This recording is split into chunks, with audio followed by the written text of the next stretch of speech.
Hey, Cousin Kenny back at it again. More toys, more Power Rangers, unfortunately for some of you. Today, we're gonna crack open the Cat 2-pack from Hasbro, finish off my Zeo team, get closer to finishing the B team of Mighty Morphin. Then I've also got a couple of new basic Power Rangers. I've got this guy that I already opened because I got him used with a broken sword that we'll compare. And then just for funsies, we're going to compare this guy with the Bandai Build-A-Figure and the Super 7 Reaction Megazord. So, let's do it. Alright. Getting right into it today. We're going to open up the Cat 2-pack. Got some cool poses on the back. Standard Lightning Collection box. They're super consistent. This is one I've been waiting to pick up for a while. So, really happy that it has arrived. Once I get my single pack cog in so that I can have Rocky's weapons, my Zeo team will be complete, which will be nice. Looking forward to that. There you go. That's everything she comes with.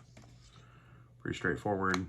Looks like we got our blast effects. We got some Zeo weapons. We got a bow. I should probably get my Pink Ranger. And we'll tell some differences apart. Let's do that. Alright, so this 2-pack crosses off the Cat era of Pink Ranger by giving us both her Mighty Morphin version and her Zeo version, played by the wonderful Catherine Sutherland.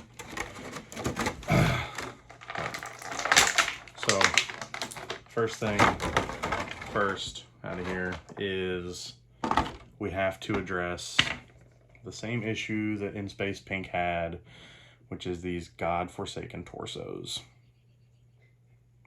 I wish I knew what Hasbro's problem was, but like it's just magenta, fuchsia, whatever colored, not pink. So it doesn't match the rest of the body. Really infuriating. I'm gonna notice it forever. We're gonna do some of our Voliverse tests. We got our exorcism, no problem. Even her torso is gonna spin around, no problem. We're gonna hit the, ooh, got a sticky shoulder there. But regardless, oh, come on, we still T-posed, no problem. Bend these elbows, no problem.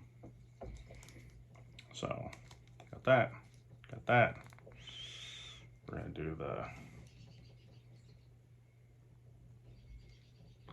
knee bends. Kneed out, double knee bend, no problem.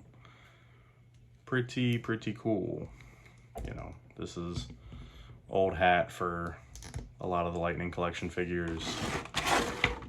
The consistency's there.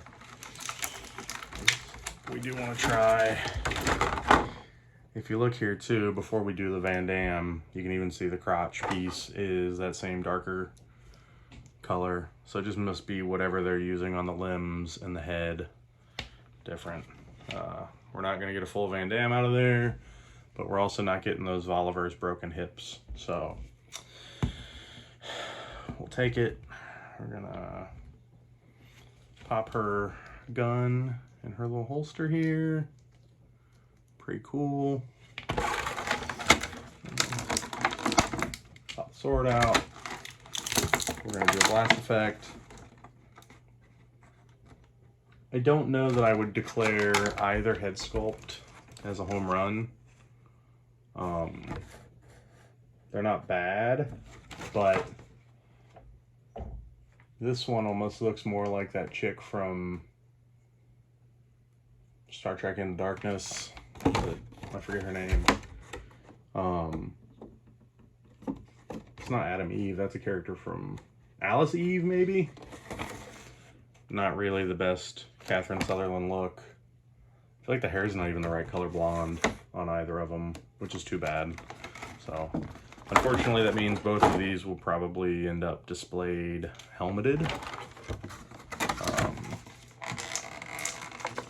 Here we are. All right. I'm really excited to see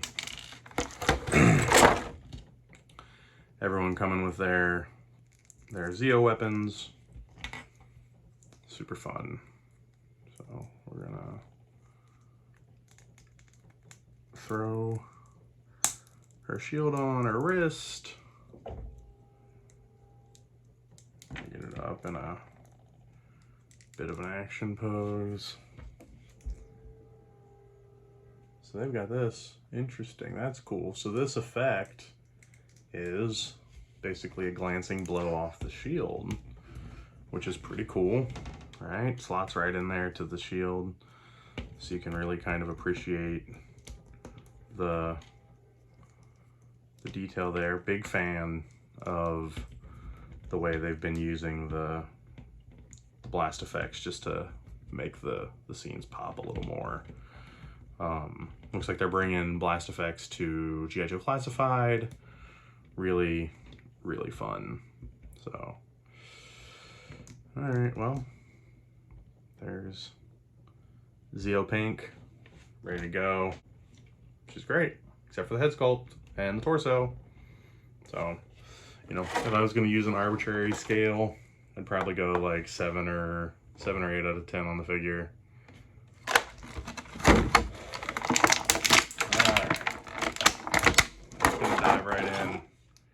Be pretty straightforward. Mighty Morphin Pink, Season 3. We're gonna do a couple comparisons here just to see.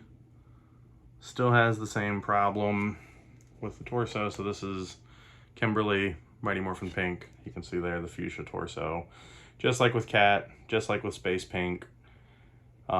Interestingly, my Kimberly has been, the white belt has been, I don't remember it being light pink like that when I first got it. So it feels like this is actually turning the white pink. I need to check some boxed versions next time they come in the store to see if that's a common occurrence or not. But her belt's a nice white regardless. Looks like the gauntlets, again, unless my figure's fading for some reason, it looks like Cat's gauntlets are a little bolder. Little cleaner white, a little cleaner pink.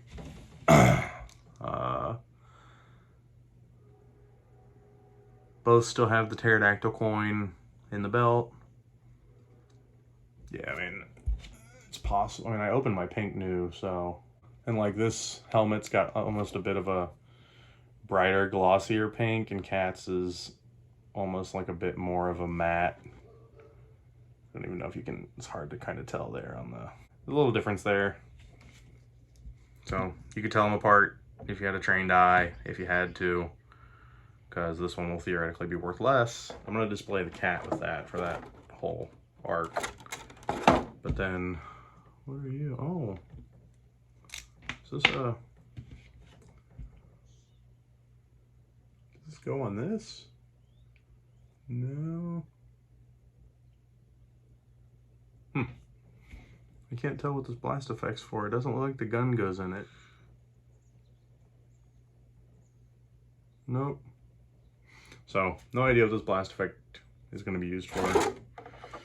In my display, it will not be used. Oh yeah, got the clips so that you can power blaster if you're so inclined. The weapons for this line, really good. Not cheap, hard but not brittle. Really good choice of plastic for this. Professional job here. Oh wait, we didn't do any of the Voliverse test. So there we go, exorcism. Her elbows are bending already because I'm posing her, but just for T-pose, no problem. Double knee bend. I guess these shipping containers are air conditioned or whatever.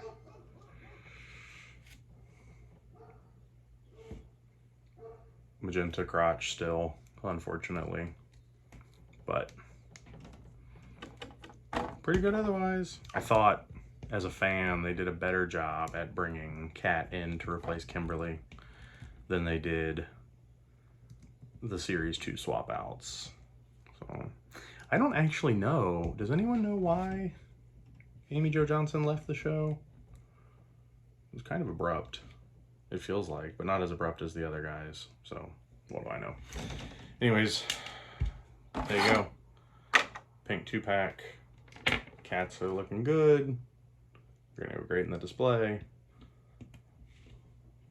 On to our Megazords. Shout out again, by the way, to my buddy Jeff. He hooked it up on this Pink Ranger 2-pack coming in clutch so I can finish off this Zeo team. Couldn't have done it without him. Speaking of, bought this guy off of him. This is one of these basic, but it's for Lost Galaxy. Got this from him. He opened it up and the sword broke going into its hand. So, sort of an initial mark of quality against this line, but still, I'm like, whatever, I'll just display them without the sword. I'm not into too many of the Megazords for seasons that I'm not familiar with, but this low price point basic Megazord, a lot different than buying a giant $150 one. So I will probably put together a run of these. I think MSRP on them's like 15 bucks. Much more digestible. They don't take up a lot of room and they'll look cool. We got full neck rotation, not quite T-posing, but the shoulder pads do move independently of the arms. The hands rotate, and then nothing crazy with the legs. There's your hip joints in there. Pretty standard, nothing crazy, but again, they're little cool looking Megazords. So they have a tear thing here and they have a tape thing here. This one had been torn. I'm gonna see how far down the rabbit hole you have to go to open it up this way. At the Walmart where I found these, actually, I found one of them ripped open and crushed. So someone had just ripped the bottom of that and pocketed the figure, which is unfortunate. Just dropped a piece of paper. It definitely doesn't say that the figure's gonna break if you don't give it a bath, because this is a professional toy line. So Thunder Megazord here comes with this cool little backdrop kind of thing, which is fun. Well, that's cool. So this is supposed to be like VHS packaging, I think. Pretty sweet. Like the retro, I like the lack of plastic. It's all cardboard right here. With some tissue paper.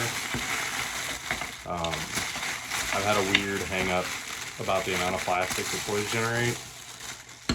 And so I'm happy to see someone making moves to package their toys a little cleaner. So he's got less leg articulation than Lost Galaxy. He has less shoulder articulation than Lost Galaxy. He has, his hands do rotate, and his head does rotate. He definitely feels, now granted, Thunder Megazord is a beefy Zord, but he definitely feels less impressive than the Lost Galaxy Megazord. So his arm doesn't really, just move it up, doesn't move out far enough to really let you comfortably put the sword in there, but it works. It goes in, he's there. So got these so far. There you go. Thunder Megazord, kind of soft, but if they got me doing all of them, you know what I mean? But this one will be more fun because we can compare a couple different versions of the Dino Megazord. It's almost unfair because Super 7 and this one are going to be... Oh, I dropped the paperwork again. I promise you it doesn't say this figure will break if you don't give it a bath. Dino Megazord comes with cool yellow background, super fun, scribbled on looking thing. Dino Megazord Volume 1 and 2. Pretty unnecessary packaging, but fun. Cute. Again, no plastic, which is nice. I mean, this is technically plastic, but you know what I mean. Oh, I dropped a sword. Alright, so first complaint at first glance, no Mastodon shield. Pretty remarkable negative. Looks like he's got the best articulation out of the three of them. We can T-pose. Hip articulation, though, not as good as Lost Galaxy. So, in fact, very minimal indeed. And there's no, it's not even rotation because of the hinge that they use down there. So you're going to be limited by the poses you can do. But gonna give him his sword. So it did not break going into his hand like Jeff's did for Lost Galaxy. Outside of the shield, definitely single complaints at the lack of paint apps on the feet down there. You could have at least given me the eyes. So we'll do a side by side. It's not fair because this is a Build-A-Figure that you had to have, I think, 5 different figures to get all the parts for. So you were $100 in on this, and this is 15. But if you're gonna display a figure, we'll do a side by side with one of the monsters before it's done too. But you know, this just has way more articulation. This is a clearly superior figure, but we'll show you. I mean, this guy's got knee articulation, hip articulation, elbow, the whole thing. So a little bit bigger, a little bit more fun. Closer comparison here is going to be the Super 7 Reaction. We'll give it the points for paint apps. It's got way more going on. It has the shield, which is missing from this. But 5 points smaller, not as cool. Now, one of the pitches that I heard about this line was that it's like, oh, it's a cheap, affordable way for them to give you some Megazords to kind of fight your monsters. Now, the issue with that being that they're not articulated the same way. So if they give me a Lightning Collection Megazord that was articulated like the monsters, then that would make sense. Unfortunately, I don't think this scratches that itch. We're just going to show you here next to Pudgy Pig. Feels like the proportions are all wrong for all 3 of these Megazords. They all feel a little smaller than the Lightning Collection monsters. So he's a weird choice because his head's so big, but it just doesn't feel one-to-one. And just for shits and giggles, like, that feels a little closer to what you would kind of want. So Bandai Build-A-Figure, a little better with the Lightning Collection villains, but there you have it. We've got our Power Rangers unboxing. Nothing too crazy. Pretty happy with my choices here. Excited to have some teams complete. So, like, subscribe, comment hashtag Beardouche in the comments if you made it this far, just so I know you watched the whole video. Thanks a lot. See you next time.